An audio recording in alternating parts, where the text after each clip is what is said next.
Functions. There are two types of functions, built-in and custom. Built-in functions are functions that have already been created by Python authors and are ready to use from Python programmers, which is us. The print function is an example of a built-in function.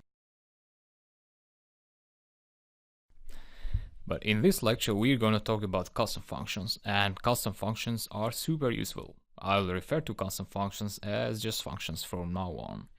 So a function is an algorithm written by us that computes an output given a certain input. The key benefit of function is that you can write a function only once, but you can use it as many times as you want by just calling it, which is very simple. Here is how to write a function in Python. I'm gonna create a function here that calculates the cost of potatoes given the price and the amount. So we use the keyword def to tell Python that we are about to define a function, and after that we choose a name for our function. I'll name my function potato cost. Once we write the function name, we set the input parameters for the function, and we can now write what the function will compute and what it will return as an output. In this case, we want to compute the cost of potatoes given the price and the amount.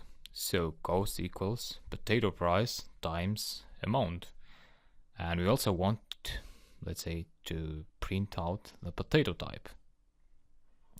Now we are printing out the potato type, but we also want to return the calculated cost when the function is executed later.